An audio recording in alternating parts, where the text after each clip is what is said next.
Today we're privileged to have Phillip Hatfield here, and Phillip is a motivational speaker with over 30 years experience both in the business world and in communities, working with entrepreneurs and great companies all across the country.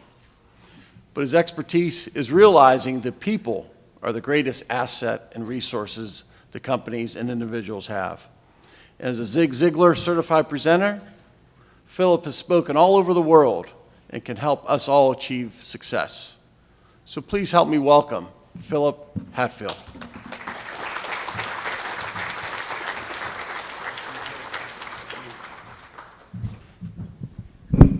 Well, good morning. Did I blow you out of the room?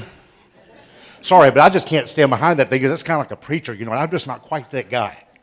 Now, how many of you guys expected to see a little short, fat, one-legged guy this morning? I didn't expect you to see a short, fat, one-legged guy this morning, too. And ladies, let me tell you, I don't mean to hurt your feelings, but I know I got the prettiest leg in the room. It's the sexiest leg. I've been told how wonderful it is. You know, Joe, and you just took the word right out of my mouth. Wow. You know, and I could say that backwards, too. Wow. Man, have you guys looked and seen, when I got here last night and I looked at the people, and it's the warm and the welcoming there, it's just like it felt like family. And I come in this morning, as I walk around and begin to look and see the interaction of what you're doing, it's like, wow, the name fits. And I'm just upset. Teresa, why didn't you tell me to bring my wife? Oh, yeah, and I have a lovely bride. By the way, that's what I call her. She's my bride. By the way, I call her my bride when I'm talking about her. When I talk to her, I call her sweetie. The greatest blessing of my life is my wife. Now, how many of you have ever heard me speak before, or this is your first time? They see that's how you get 100% participation.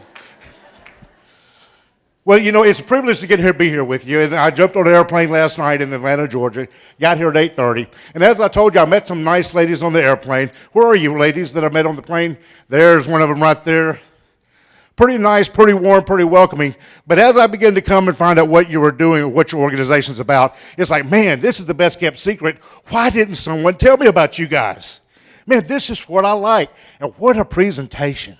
Man, when you saw those statues, man, of the replica of the Holy Land, what did that do for you? Wow. Wow, that just warmed my heart. Well, let me tell you real quickly. I'm going to tell you about this leg. A lot of people ask, they say they want to know, let me tell you about the leg. So I'm going to tell you, 7 years ago, November the 9th, 2008, I had a very bad accident. I had got up, went to church that morning, and I was riding my motorcycle that day and was going to go to do what we call it a biker hangout. Some people call it a biker bar. I know I'm not supposed to go to the bar, but we call it a biker hangout. But we were going to go that day. We was going to do a Christian concert. So a bunch of us bikers went there, and so we had a great time. At the end of the day, 7:24 in the afternoon, I'm riding my motorcycle. I'm going north. As I'm going north, there's 3 lanes north, 3 lanes coming south. As I'm going north, I see a car over there on the other side heading south. I saw it go across the white line and come back in. And as it did that, I looked right directly in the eye of the driver. You know, that's what you do if you're riding a motorcycle. You look at the eye of the driver because the eyes will tell you what they're going to do next. So as I looked at the eyes of the young lady, I saw her. She took and she slung her hair to the right, slung it back to the left, slid the cell phone up to her ear. She decided to make a turn. Thought she could beat traffic. Well, she still wasn't paying attention. She floored it. And as she did, I saw that I had to do something, so I slammed on the brakes. I hit the front brake. I hit the rear brake, trying to stop. First thing, I got hit in the rear end by a big Ford F-250 pickup truck. Didn't lose control, began to get it, finally start moving ahead. All of a sudden, bam! In a moment, in the twinkle of an eye, my life changed. Broke my back, all the ribs on my left side. My colon burst, my spleen burst. Literally physically burst open from here to there. From my chest all the way down to my navel. 27 breaks from here all the way down. My femur bone broke right here in the middle of this part turned sideways, and it wound up going up through my groin. So after about 5 minutes, I wound up going unconscious. But you know what happened? While I was unconscious in the hospital, I'd made a couple of calls just before I went unconscious. The guy in the ambulance says, here, take your phone, call somebody. Let him know he was trying to keep me late. Call somebody, talk to him. So as I was trying to call people, I didn't get anybody, so I just left a couple of voicemails. But what happened is after I got to the hospital, I'm unconscious, but they tell me there were almost 100 people there in the waiting room. And you know, people stayed. They kept coming and coming and coming and coming. I was in the hospital a long time. long time, long recovery. But you know the cool thing is, people I hadn't seen for 25, 30 years, and they still couldn't see me, and I couldn't see them. I was unconscious. But it was the relationships that had been built through all those years. Relationships that I didn't even realize that I was really building. You know, I'd always worked on trying to build good relationships, always never tried to burn any bridge. You know, how many of you ever burnt those bridges behind you? I did those a time or two many years ago, so I'll begin to learn, don't burn no bridge. You may have to go back over it. So I began to work on people. And you know what? I learned the most valuable asset in life and in business are people and relationships. Now, there was a book written a few years ago by a lady. Her name is Camille Livingston. How many of you ever heard of Camille Livingston? She wrote a book called You've Got 3 Seconds.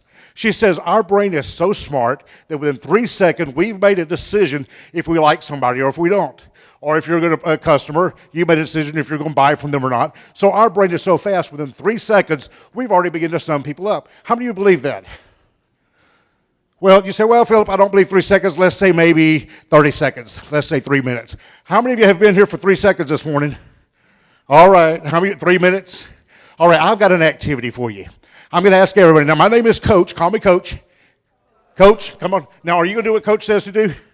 All right, so Coach says, number one, everybody stand up. Everybody stand to your feet. Now, I'm going to tell you, you've got 5 minutes. What I want you to do is I want you to walk around the room. You've already met a lot of people. Some people you don't know, some people you do know. You've got 5 minutes. You've got to find a minimum of 3 people. Tell them something you like about them and why. Now, I'm not talking about their purse, the shoes, his gorgeous tie, or the Ferrari parked out there in the parking lot. Something about them as a person.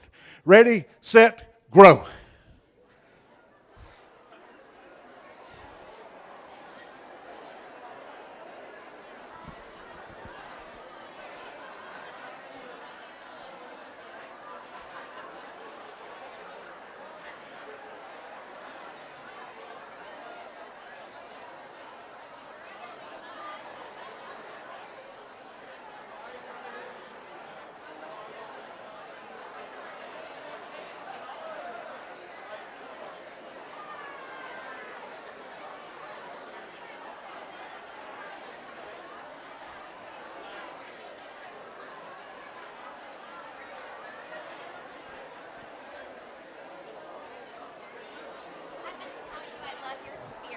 Thank you. Thank you so much. What's your name? Dixie Weiler. I'm from Ohio. Nice to meet you, Dixie. Yes, sir. You too. Thank you. I like the way you talked about your wife. Thank you. I love that. I'm the same about my husband. Thank you very much. Yes, ma'am. I like your energy. I love your energy. Thank you. Thank you so much. I appreciate it.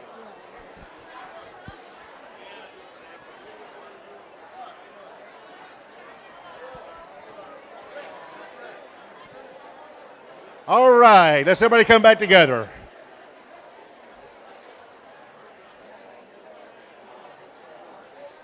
Okay, let's everybody find our seat again. All right, all right. Let's everybody find our seat. Come on up. All right. Are you about ready? Are you about ready to grow? I didn't say go. I said, are you ready to grow? All right. Now, okay, let me ask you a couple of questions. Now, remember, my name is what? Coach. Now, when Coach tells you something to do something, you usually follow directions, right? Okay, Coach has a question for you. All right, let me ask you a question. I need honesty. How many of you raise your hands for me? Okay, let me ask you a question. How many of you, someone told you something they liked about you didn't think about or you didn't realize? Can you raise your hand? Oh, keep holding the hands up. All right, I need some volunteers. Come right on up here. I need about 3 or 4 volunteers. 3 or 4, come on up. I want to know what someone told you. Come on and share. I need 3 or 4. Come on. Hurry up now. Coach going to call you out. Come on. I need 3 or 4 volunteers.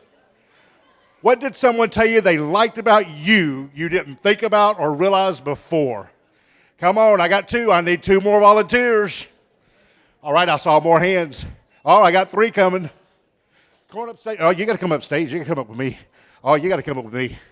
All right, 1 more. There you go. Thank you, ladies. Where are the men in the house? Come on. Thank you, ladies. All right, so come on. What did someone tell you they liked about you that you hadn't thought about or realized or maybe in a long time? That I was reaching out and I was out there. And I think about myself as just being involved with the task, keeping my head down, and not really that connection. How wonderful. I live on an island, I'm isolated, and people let me know that they're seeing me and we can be in relationship. How wonderful. Wasn't that fantastic? Wasn't that fantastic? Okay, what did someone tell you they liked about you? She told me she liked my attitude, and that said a lot because we didn't know each other. So she had just seen me, and so I guess it showed. Good. I love attitude. That's one of my favorite topics is attitude. And you look like you have a wonderful attitude. Fantastic. All right, come on up. What did someone tell you they liked about you? You haven't thought about or hadn't realized? I was told that I had a fantastic smile and I had a great, energetic personality. So, Oh, great. Fantastic. the second part I knew. Very good. Okay. Now, what did someone tell you they liked about you hadn't thought about or realized? A lovely woman over there named Elizabeth told me I had a beautiful smile. So Elizabeth, you're wonderful. Where's Elizabeth? Elizabeth. She's right there. Ah, there you go, Elizabeth. Okay, ladies, thank you. You can have a seat. Thank you so very much. Oh, do you want to share? Well, you're standing. Hey, Coach says come on. We're ready. So I got another question for you, okay? How did it feel? How did it make you feel for someone to tell you something they liked about you? How did it make you feel? Oh, I need 3 volunteers. I need 3 volunteers. How did it make you feel for someone to tell you something they liked about you? Yes, come on. See, they can't hear you if you don't come get the microphone. I need you. Come on, I need 3 more volunteers. How did it make you feel? Come on, I know you had feelings. You know, I saw the room all abuzz, and it was so neat because just like I said a while ago, when I begin to experience this room, it's like, wow, it really does feel like family. And I understand a lot of you may not know each other, but golly, it doesn't take a long time to get to know each other, does it? All right, I need 3 more. Come on, how did it make you feel? Oh, there's me another one. Oh, here's another one. Come on. How did it make you feel? Come on, men. I need some leaders. Where's my leaders in the room? Come on, Daddy. Come on down. Come on, Joshua and Caleb. Come on, big boys. All right, so I've got 3 ladies. So how did it make you feel for someone to tell you that? Made me feel really, really good because this young lady said to me, she said, you look very successful. And she told me that I look like I am succeeding in my business. And I'm like, wow. So yeah, that's a good feeling. Hey, that's a good word. I think Joe started out, wow, huh? Yeah. And you know, I can say that backwards too. Wow. Isn't it cool? Very good. Thank you. How did it make you feel? I felt very special, and somebody told me, oh, you're a tour leader. I said, yes. And she said, you look like you know what you're doing. I said, oh. Well, you didn't say looks could be deceiving, so did you say thank you? I said, thank you. Yes, thank you. That's always a proper response when someone tells you something. Say thank you. All right. Yes, ma'am. Gave me a little warm feeling in my tummy. Oh, you got the warm and fuzzies. Yeah. Oh, cool. Isn't that neat? You didn't expect to feel that this morning, did you? No, And especially from a little short, fat one-legged guy kind of directing the choir, huh? you're right. Very good. And what about you? Well, I felt great. I was out there and I was talking to a young lady, and she was just so excited just to talk. And it just made me feel so good to feel her energy, all the exuberation that she put out. It was about something that she wasn't even interested in, sports. Wow. About last night's tour at Lambeau, but she was like the main person. So that made me feel wonderful. Fantastic. Thank you. Thank you guys so much. Give them a hand. Thank you, ladies. Thank you. Well, I got one more question for you. Think about it for just a second. How did it make you feel for you to tell someone else what you thought about them? How did it make you feel? Oh, well, I heard the word great. Who said great? Oh, great. Come on, any more words? How did it make you feel for you to be the one to tell someone else something you like about them? Oh, great. Fantastic. There you go. Come on, there's got to be more words. Well, we got 100, 200, 300 people. There you go. Now, there's my cheerleader. I like this lady. And what's your name? Judy, we love Judy. Okay, somebody else, give me some more words. How did it feel?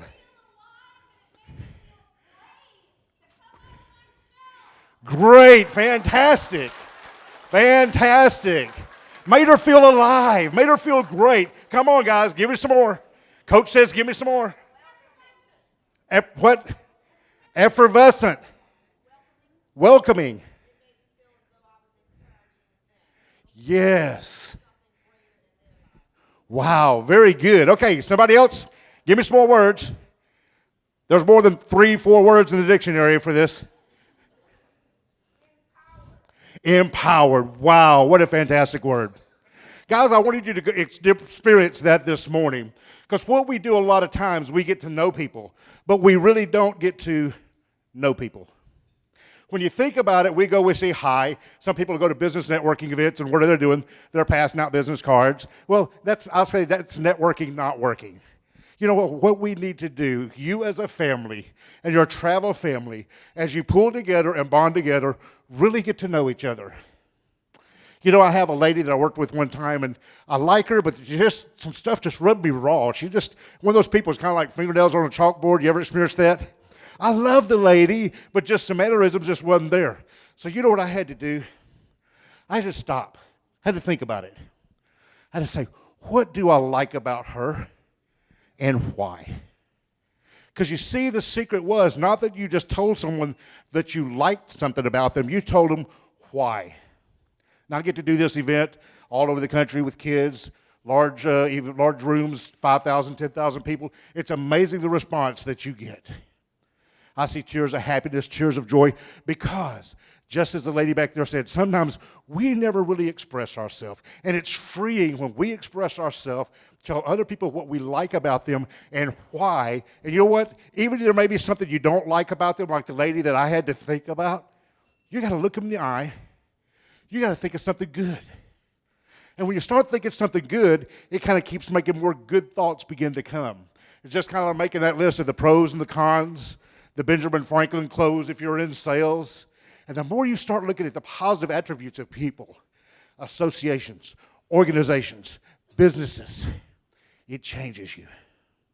Now, I get to coach a lot of businesses, and I absolutely love it. And I was talking to a lady right here. She's an actuary with an insurance company. But you know what we do? We don't go in and start working on the numbers. You know, when you fix the people, the numbers will fix themselves. And what I want you to see today is you're a travel family. Now, how many of you guys are going to be doing trips together? Hello?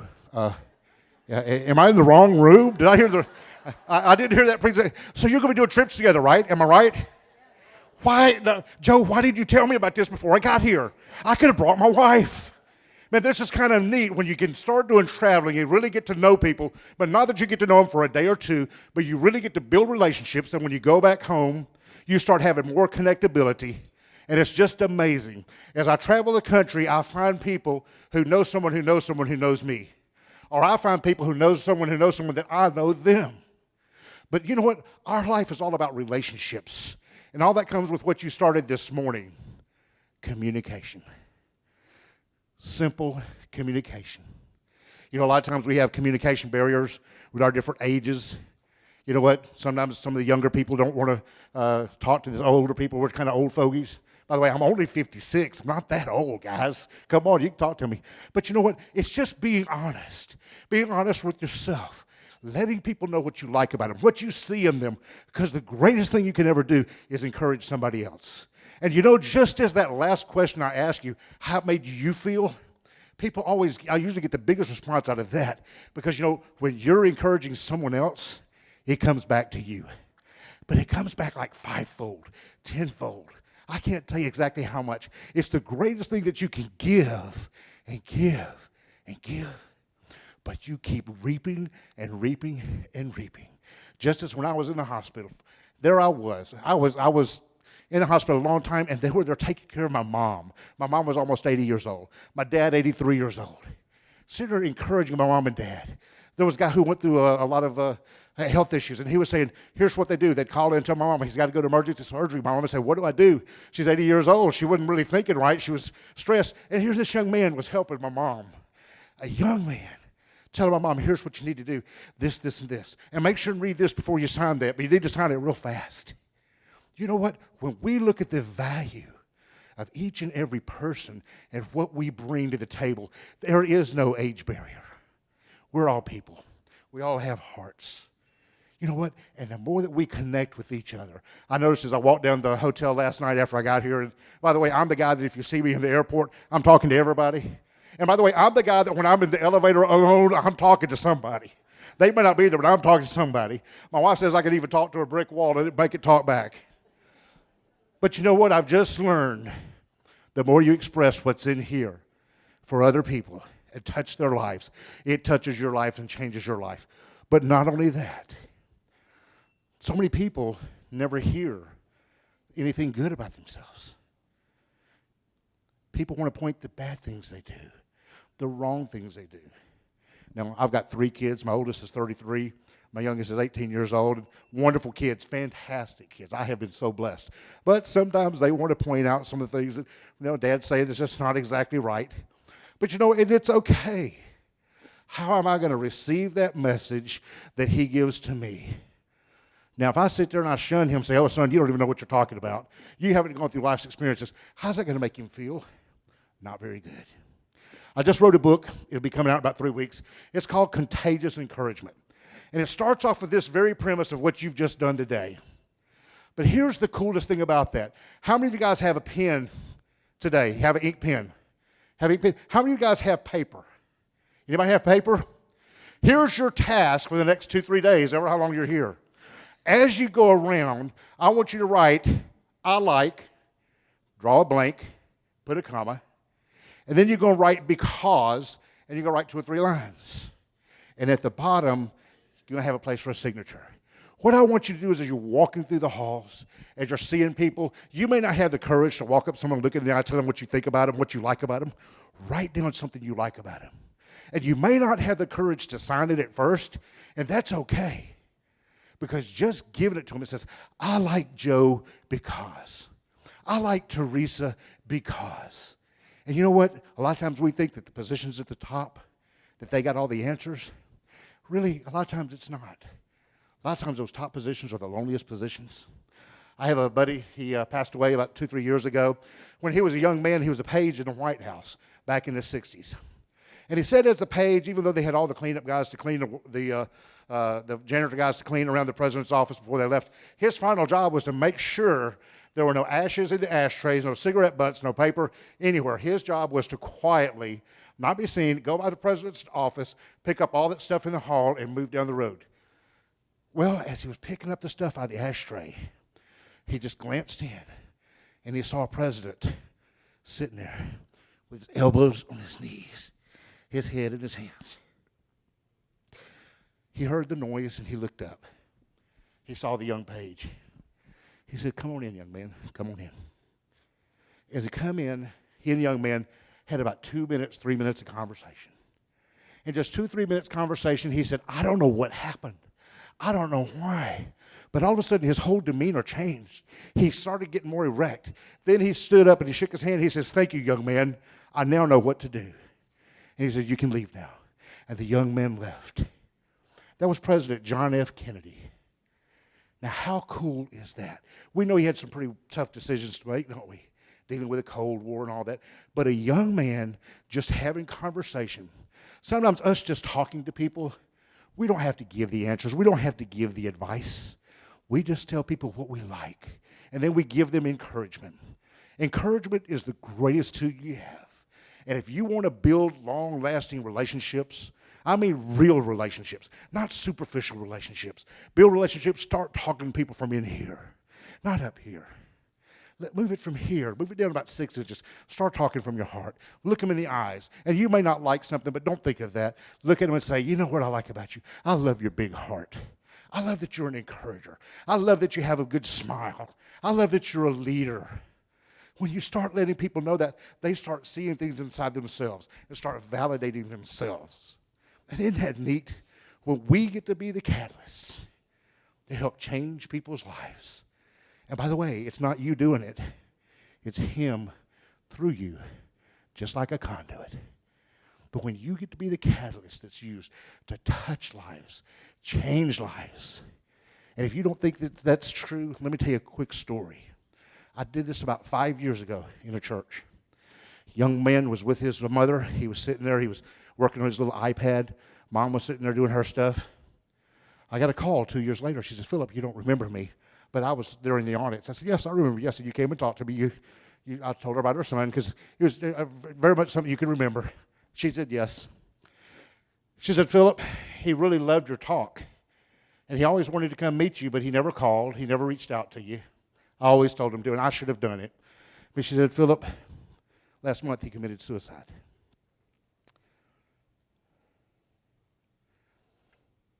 Pretty heavy, isn't it?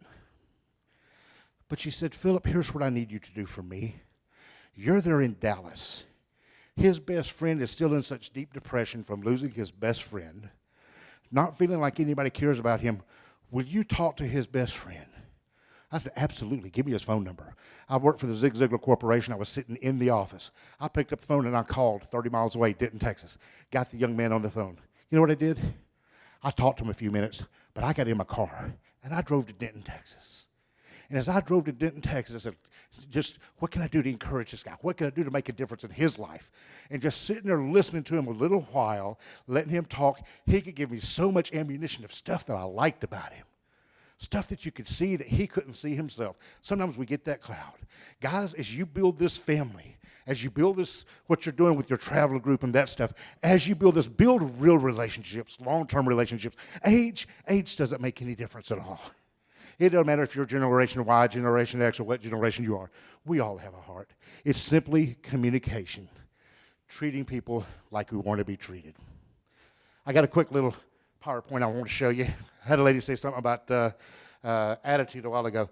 Let me show you something. This is what I call the performance formula. Now, how many of you would like to know the real performance formula? Can I see your hands? By the way, my name is still Coach. You got quiet. My name is still Coach. How many of you would like to really see a good performance formula? This performance formula works for business, works for sales, it works for relationships, it works for whatever you want to use it for. But let me take you to the first part of it. It is, oh my goodness. I have an actuary, I have some mathematicians. Who can give me the answer to this? A times E times S equals P. Anybody got the answer? Oh, okay, well let me help you out a little bit. Attitude times effort times skill equals performance. That's pretty cool, isn't it? I'd love to take credit for it, but it's not mine. I stole it. I stole it from Zig Ziglar. Think about it. I'm going to do it in a business situation, but you think about it in your situation here of meeting people and getting to know people. Let's say you hire a new lady. Her name is Susie. You hire Susie. You know she's got a good attitude, so you want to hire her. You know she's got decent skills. You want to hire her. You know she's going to put forth an effort, so you're going to give her a job. So you hire Susie. She goes to work. After she goes to work, first day she comes in, goes through orientation. She goes home feeling, okay, a little nervous, meeting new people. Next day she comes in still feeling the same. Third day she comes in still feeling the same.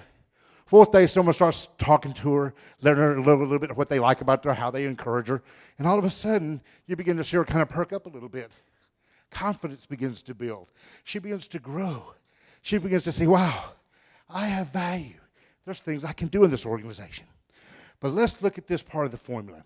She goes home and comes back the next week after the weekend. She has a much better attitude. Attitude is totally different. Even though she had a good attitude before, now she has a fantastic attitude. She's looking to the future. What can I do? Great attitude, loving the job, loving the people she's working with, loving the people she's doing life with, associating with. And all of a sudden, the performance goes 2 times 1 times 1, 2. She's doubled her productivity at work. So in relationships, wouldn't you like to double the amount of genuine friends you really have? Really? Real connections? Wouldn't you like to double those? Hey, the attitude formula works for that, because do we want to be around people who do not have a great attitude? I don't. But what we can do is help change their attitude. We invest in them over and over and over, trying to help them over and over, try to encourage them all we can. We're going to help them all we can. I did have a situation years ago. A young man, his name was Steve Bird. He worked for me. Kept training him, trying to get him where he needed to go. Finally, I called him in the office and said, Steve, I'm going to have to let you go. He said, well, you firing me? I said, no, I'm not firing you. I said, you voluntarily quit without notice 6 weeks ago. You've just been showing up getting a check. So I'm going to relieve you of that burden and help you go out and find another job. So Steve left my company. 2 years later, I was in Chicago, Illinois, at a big conference.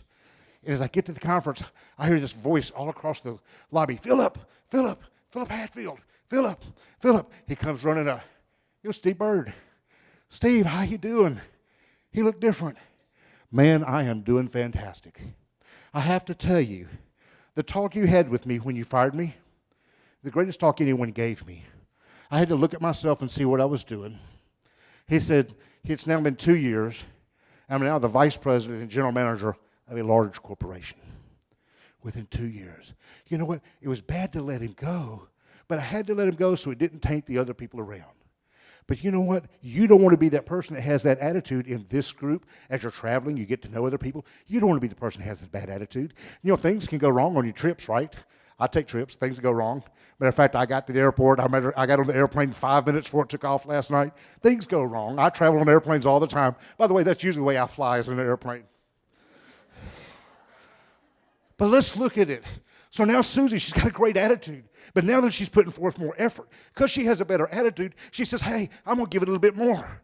I'm going to work a little bit harder. So that she has a better attitude, has a better effort. And what happens? Productivity goes ×4. Now, don't tell me my math is wrong. I'm sorry. It's just my simple math. Just bear with me. I'm not an actuary. But wow, 4 times the productivity in building friendships, relationships that last. Wow, or building a business. All in it. Where did it start with? It started with attitude, didn't it? Oh, but let's go another step further. Oh, but then she has a better attitude. There it goes. Better attitude, better effort. But now she says, I need to work on my skills. I want to take some more courses.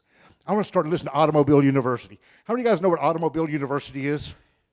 Automobile University is if you live in a metropolitan area like I do, and you drive around a lot, you don't listen to the same junk on the radio all the time. You start putting good stuff in. You start listening to positive things you can grow from. Because remember, what you put in is what comes out.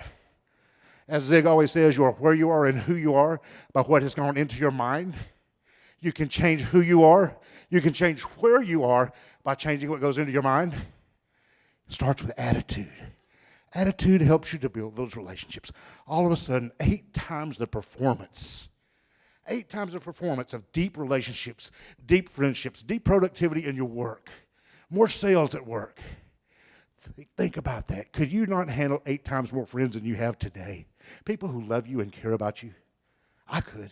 I can always use more. And as we were doing the exercise, I had about 8 or 9 people come up to the front, don't even know me, tell me what they liked about me. It's like, wow, they get it. They got it.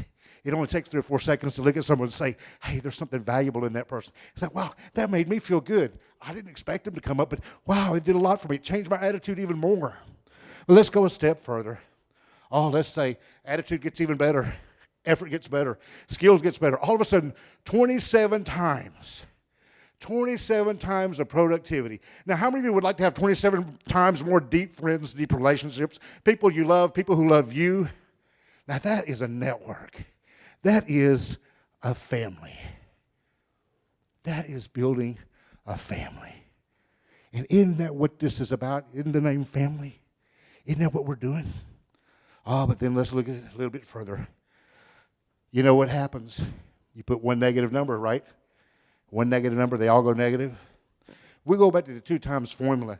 And all she did on this 2 times formula is start having a bad attitude. Effort, still the same. Skill is still the same because you can't take away the knowledge. But a bad attitude. Bad attitude goes into a negative ×8. Begin to lose relationships, lose friendships, people you really care about, people who really care about you, but because you get a bad attitude and you look at all the negative and all the problems, not having any grace, you're the one that takes the negative hit, not them. So guys, what I want to leave you with today is go encourage as many people as you possibly can. Your communication is from your heart. Say whatever you want to say from your heart, as long as it's genuine, as long as it's real. And as I teach people in business, be professional yet personable. You know, and you look at that person, and even in building relationships, be professional, but be personable. And when you do that, I like because. How many of you go do that, I like because?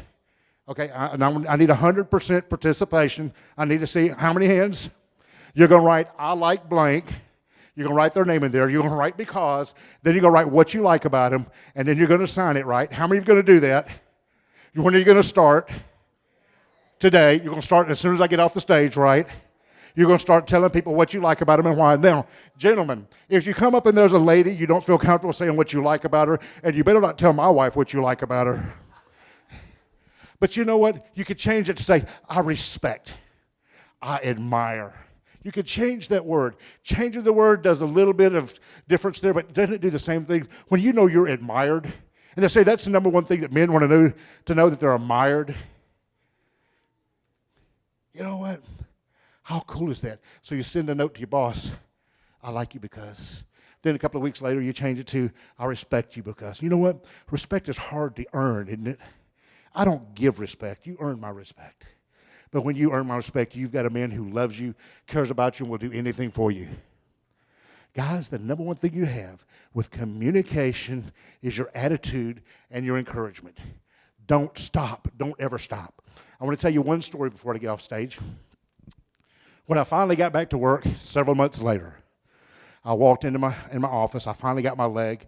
I'd only had my leg 2 or 3 weeks. And by the way, when you're a one-legged guy, you have a walker, which if you have one leg, we call it a hopper. Because one-legged guys don't walk, we hop. So I had my little walker, and so I was learning to walk with this leg. It's very different. By the way, I remember the first time I tried to walk, they put my leg on me, and I'm just kind of standing there. It's like, okay, which leg goes first? If I go with this one, will that hold me? If I move this one, will it move? I stood there like 2 or 3 minutes not knowing which leg to move. But finally I made a decision and I moved. But go back to I was sitting in my office and I decided I'm going to get up and walk without my wheelchair, without my walker.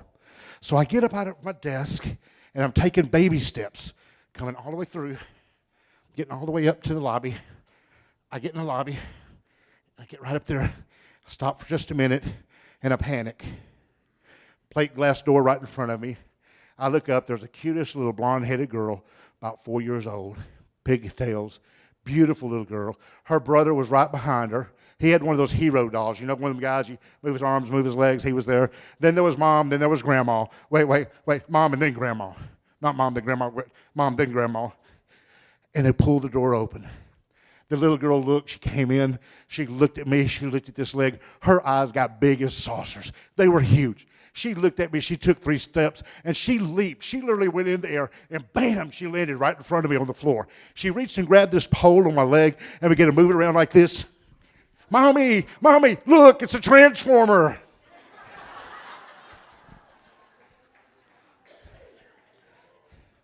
And her big brother, you know, he told me he was her big brother. He was 7 years old. He started moving the arms and legs as a hero guy. He says, he's the Terminator. But a little girl, 4 years old, taught me a life lesson. Bad thing just happened to me. I've still had a great attitude. I've experienced the grace of God. I get to live. I'm so happy. But that little girl taught me something. Do I want to be a transformer? Do I want to take these negative situations and let them transform me?